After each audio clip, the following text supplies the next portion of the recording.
Introduction. Okay, so my name is Justin Carlin. I'm one of the hosts here at the Landing Space podcast. Mark and I originally met through our wives. Actually, they were best friends in high school. I'm not really exactly sure how that happened, but they're best friends. Mark can elaborate a little bit more on that situation. I, however, am not from North Carolina. I'm originally from Springfield, Missouri. My dad is a pastor, so an evangelical free church pastor. I grew up as a pastor's kid. We moved from Rockford, Illinois to Denver, Colorado, where I was there for about 9 years. We were actually in Denver, Rocky Mountain area. Had my first kiss, 3rd grade. Just give you a little bit of heads up there. Rachel. But that's nor here nor there. Moved from Denver, Colorado to Springfield, Missouri, where I graduated high school, ended up going to Missouri State. While I was at Missouri State, I was actually in an English freshman class. Now, Midwest, everybody there, it's kind of one of those situations, all farm kids, everybody goes out, goes fishing, does all the outdoor stuff. So what happened was, I graduated high school in 2001, sitting in my freshman English class, and we watched the World Trade Centers go down. When that happened, Springfield, Missouri became a recruiting station for every military outlet that you could possibly imagine. They all flooded into town. All my high school buddies, all my college friends started joining the military. My grandfather at the time had actually been a World War II veteran, and he was in the Air Force. He retired in the Air Force, and he said, don't go into the military as enlisted. Whatever you do, don't go to the military as enlisted. It sucks. There's nothing you can do about it. It's just a horrible situation. Don't do it. You need a college degree. So I listened to him. I'm like, okay. So I started finishing out my school, got to about my junior year, and my buddy had deployed twice already. He was 82nd Airborne, and he came back. I was paying for school out of my own pocket, so I was struggling a little bit, working 2 jobs. I was working at Best Buy, and I was working in a restaurant, so doing both back and forth, having to go to school full time, and so I was getting tired. Yeah. And so what I decided to do is I decided that there was a couple things I wanted to do when I was coming out of high school. One of them was I wanted to join the FBI, and I figured the best way to do that was go military, then get my college degree, go military, then go into the FBI. Or I wanted to sell real estate. We'll come back to that in a second. So my buddy came back talking to him, and he told me about the GI Bill and the fact that I wouldn't have to pay for school. They would take for everything. I could actually go into the military, work on my college degree there, be good to go with it. So went back to school, thinking about it, and then decided I was going to join. I actually joined after my sister's fiance ended up joining the military. So we were living together, and then he joined, I went in. I ended up signing as an airborne ranger to go into the Army with a thing through infantry, and then from infantry into the Ranger Regiment, get selected and go through that. So I ended up going through basic, graduated from basic July 2nd, went from there into airborne school, 2 weeks to airborne school, jumping out planes, all good to go. Then from there into Fort Benning into the Ranger Regiment. So I went to the Ranger Regiment, was in the Ranger Regiment for about 2 months. Ended up going through selection all the way up to the last week, ended up dislocating my shoulder in combatives. Going up to one of the cadre that were there for the Ranger thing, showing him my shoulder.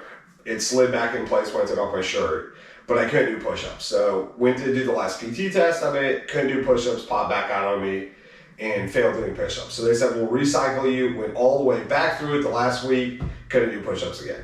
Popped out on me the second time. Got recycled to go to the 82nd Airborne, which now in hindsight, obviously not my path. There's things out there that took care of that situation. Not realizing at the time, I was very, very pissed off about that situation. Because I passed the PT test to get into Ranger Regiment in order to go through selection. I'd already done everything I needed to do to qualify. I'd passed all the tests. I'd done all the written stuff. Everything I'd done, I just couldn't pass it the last because of that injury that took place. So I was a little pissed off about it.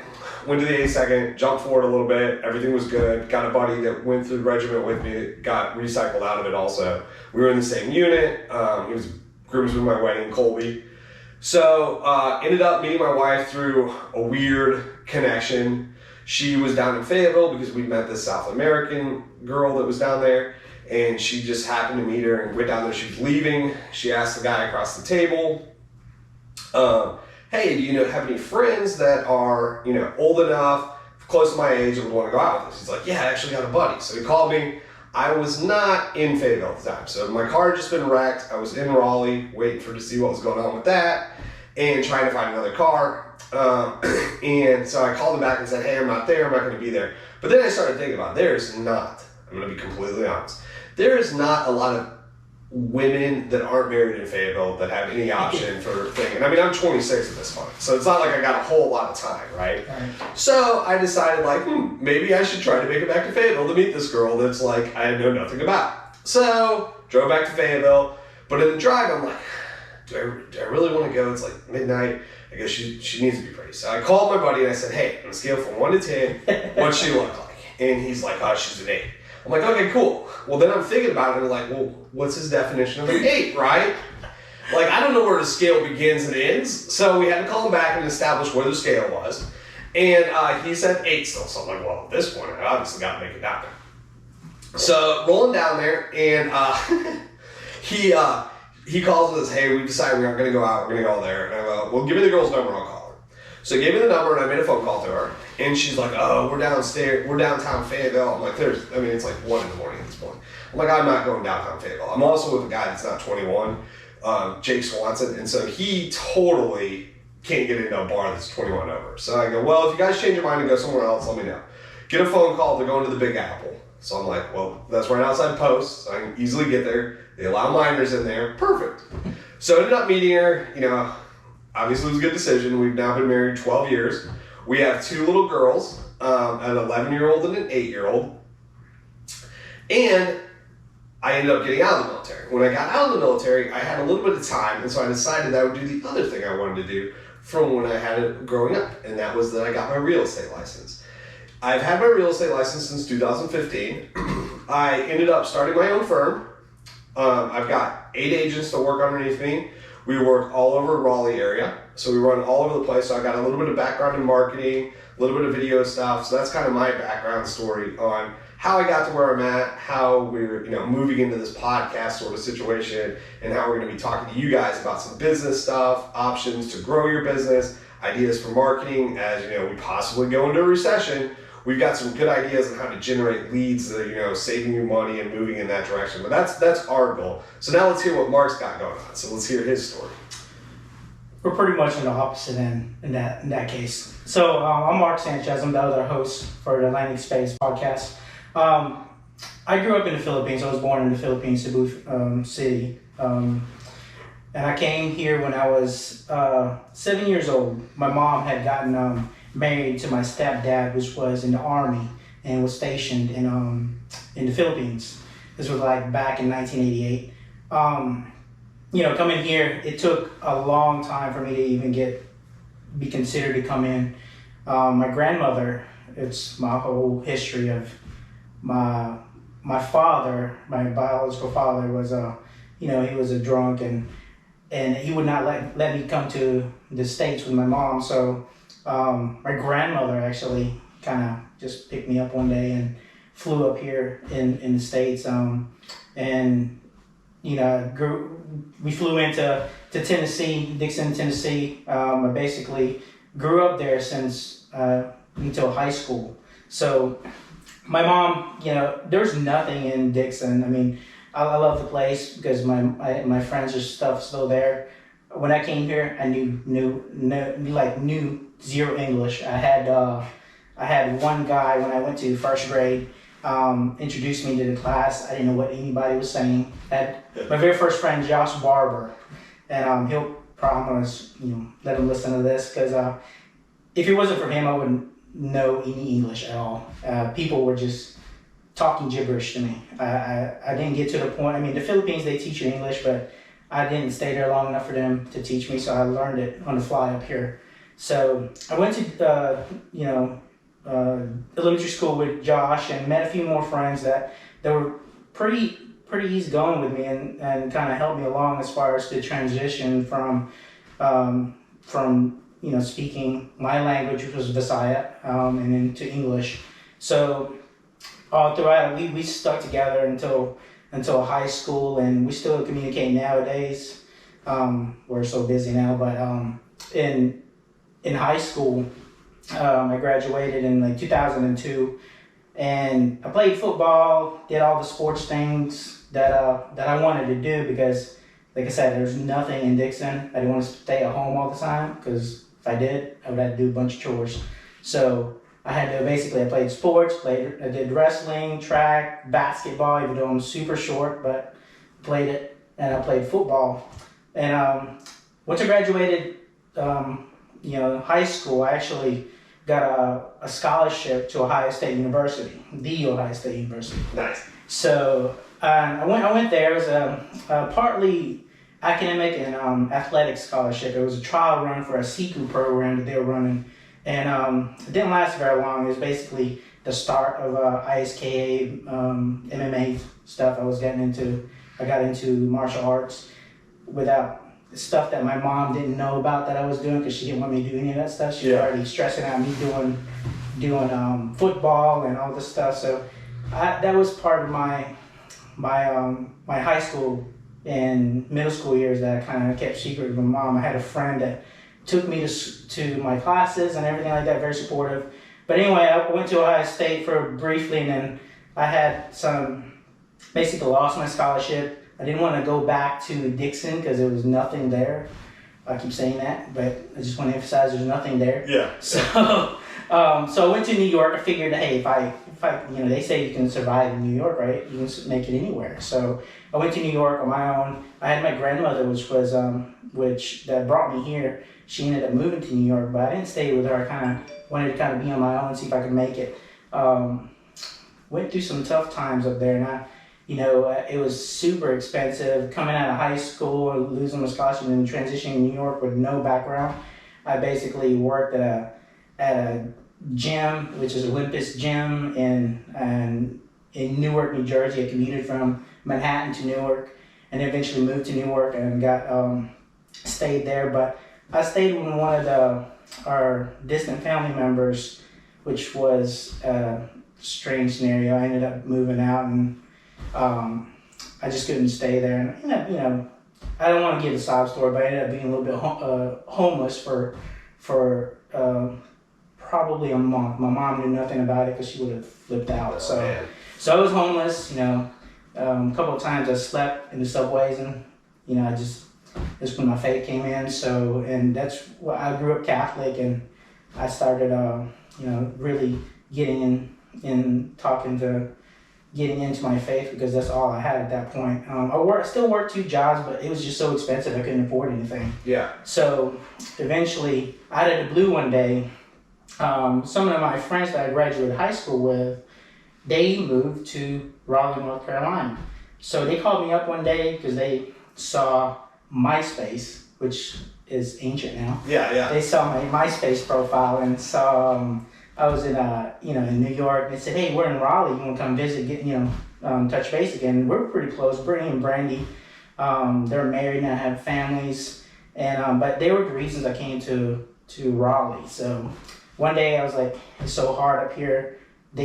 We organized so we would rent a house in Apex, North Carolina. I came down the day that I came down. We wanted to celebrate. Went to Harris Teeter, and.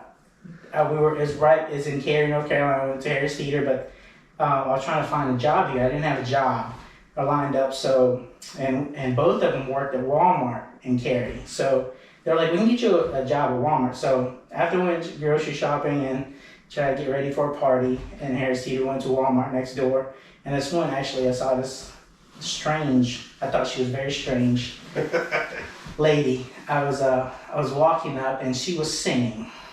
Now, she ends up being my wife afterwards, several years later. So, but I first saw her, and she was wearing this green tank top with cut off shorts, and I was like, I want to approach her. But as I kept getting closer to her, I was like, she's singing?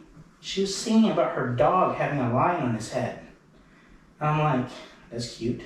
So, and she walked in Walmart, and I lost my confidence. So I just kind of stared at her and like, all right, she's singing about a dog, so I'll let that go for a little bit. But once I eventually got hired at Walmart, and like I started as a cart pusher, and I started getting to know her. But that's where Jackie, my wife, we met at Walmart. So, but I don't know why she was singing, but that kind of attracted me to her. But just because it's the quirkiness of her personality, and once I met with her and we went out on a date, we went to a gym, and then the very first date I went out with her, of course, her best friend had to approve me, I think, which was Justin's here, his wife, Lauren. So I think I passed the test. Good. So anyway, we ended up getting married a year and a half later. I have 4 kids, 3 girls. One is 17, about to be 18 this year, into that 2020. I have a 14-year-old and a 10-year-old. 10, yeah, she's about 10-year-old. Yeah. And then Zane is just turned 2. He's the only son I've got, and he's gonna be the last one because they're expensive. So basically, I wanted to provide for my family. I started out in healthcare. When we had my youngest, I was exploring. I didn't want to have to keep working at Walmart, working 3 jobs, paycheck to paycheck, went back to school. And one thing that I told myself I would never do, my parents wanted me to, stereotypical Asian kid, you have to be a doctor. I didn't want to be a doctor at that point, just because my family, it was assumed that I was going to be a doctor, just how my family was. And I was being rebellious. It's like, I'm never going to get into healthcare. And I got into healthcare. So, so I went to school as a respiratory therapist, and graduated 2009, and worked at UNC Hospital, and I couldn't do that for very long. I explored other venues of healthcare and became a nuclear medicine technologist and ultrasound tech, and now I wanted to get out of the hospital scene, just because I think I have, I guess, a problem of people being so political in the hospital field that I wanted to kind of venture out on my own. And I started my company. I've started several companies. From Justin and I just tried to start a company. There was a medical mobile company that we couldn't get kicked off. But that's where we learned from our mistakes. And it started off with a mobile diagnostic company with another business partner, and basically that failed. But now I kind of ventured off on my own, and I have a successful diagnostic facility now. So it's Advanced Diagnostic. We're pretty much in 4 locations. We're also in Charlotte. And we were going to open one up in Florida, but pandemic kind of slowed us down. But that's pretty much my story. I mean, we'll continue on as far as what Justin was saying, how we made our business successful, marketing ideas and promotions, and whatever business you have. We're going to talk entrepreneurship, and basically we'll just stay tuned for more topics that we'll talk about. So hopefully that got you guys a little bit brief background on us. I know it's kind of lengthy, but we're kind of on the entrepreneur side of things, so we want to kind of help you guys out, or recommendations you guys want us to talk about. We're going to have this uploaded into YouTube, and hopefully we get enough videos here, enough viewers and listeners to upload it in multiple media outlets. Awesome. So, cool. Well, hey, if you guys subscribe, follow us. We're going to try to release one every week. Just stay tuned. Yep, absolutely.